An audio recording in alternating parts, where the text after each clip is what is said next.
नमस्ते। 2026 के तमिलनाडु चुनावों के इस एक्सप्लेनर में स्वागत है।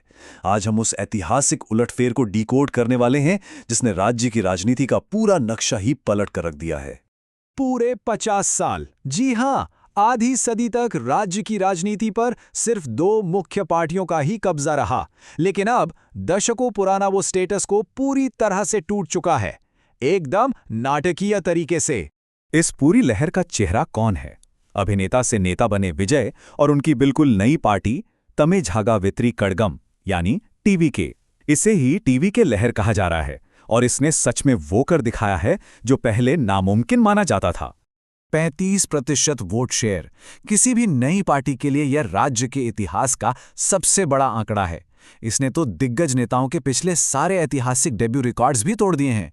सेक्शन 1 आंकड़ों का विश्लेषण, एक ऐतिहासिक बदलाव।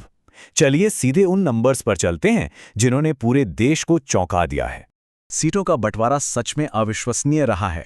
234 सीटों में से टीवीके ने करीब 107 से 108 सीटें जीतकर सबसे बड़ी पार्टी का मुकाम हासिल किया है।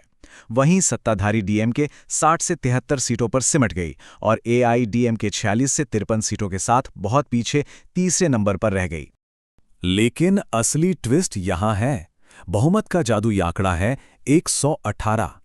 इतनी शानदार परफॉर्मेंस के बावजूद टीवीके इस नंबर से थोड़ा सा पीछे रह गई। नतीजा, एक फुल ऑन सस्पेंस वाली हंग असेंबली या त्रिशंकु विधानसभा। दिग्गजों का घिरना क्या होता है, ये इस चुनाव ने दिखा दिया। सबसे बड़ा शौक था मुख्यमंत्री एमके स्टालिन का अपनी ही घरेलू सीट कोलाथुर से टीवीके के वीएस बाबू से हार जाना, और एआईडीएमके का तीसरे नंबर पर खिसकना भी एक बहुत बड़ा झटका है। दूसरी तरफ पार्टी लीडर विजय ने साबित कर दिया कि उनकी स्टार पावर सीधे वोटों में बदलती है। उन्होंने पेराम्बूर और त्रिची ईस्ट दोनों ही महत्वपूर्ण सीटों पर बहुत ही शानदार और आरामदायक जीत दर्ज की है। सेक्शन 2 सुनामी के कारक। आखिर इतना बड़ा चुनावी बदलाव हुआ कैसे? इस लहर के पीछे 4 मेन फैक्टर्स रहे हैं। पहला, गवर्नेंस को लेकर एक खामोश एंटी इनकम्बेंसी। दूसरा, टीवीके का खुद को एक क्लीन ऑल्टरनेटिव या तीसरे विकल्प के तौर पर पेश करना।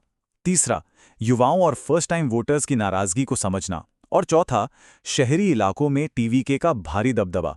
करियर पॉलिटिशियन से थक चुकी जनता के सामने आम आदमी को उतारने की स्ट्रैटेजी एकदम हिट रही। विरुगम बक्कम का ही केस देख लीजिए, जहां एक ड्राइवर के बेटे ने जीत हासिल की। ये दिखाता है कि जमीनी लोगों को टिकट देने से मिलेनियल्स और जेनजी के बीच कितनी मजबूत पकड़ बनी है। और शहरी वोटर्स का शिफ्ट देखिए। चेन्नई रीजन की 37 में से 31 सीटें टीवीके ने क्लीन स्वीप कर लीं। जो इलाका हमेशा से डीएमके का गढ़ माना जाता था, वहां ये एक बहुत बड़ी और ऐतिहासिक स्थानीय जीत है। सेक्शन 3 भविष्य के परिदृश्य। वोट तो गिने जा चुके हैं, पर अब आगे क्या? क्योंकि कोई भी पार्टी 118 के पार नहीं गई, तो सरकार बनाने के 3 कॉम्प्लेक्स सिनारियो बनते हैं। पहला, टीवीके कांग्रेस या वामपंथी जैसे छोटे दलों के साथ गठबंधन कर ले। दूसरा, एआईएडीएमके के बाहर से समर्थन के साथ एक मेगा एंटी डीएमके अलायंस बने। या फिर तीसरा, अगर कोई हल नहीं निकला तो सीधा राज्यपाल शासन लग जाए। ये सब इसलिए मायने रखता है क्योंकि इसने राज्य की राजनीति को हमेशा के लिए बदल दिया है। लेकिन एक सबसे बड़ा और रोमांचक सवाल अभी भी बाकी है। क्या एक नई नवेली पार्टी इस त्रिशंकु विधानसभा की चुनौतियों को पार करके सफलतापूर्वक सत्ता की बागडोर संभाल पाएगी? ये तो आने वाला वक्त ही बताएगा।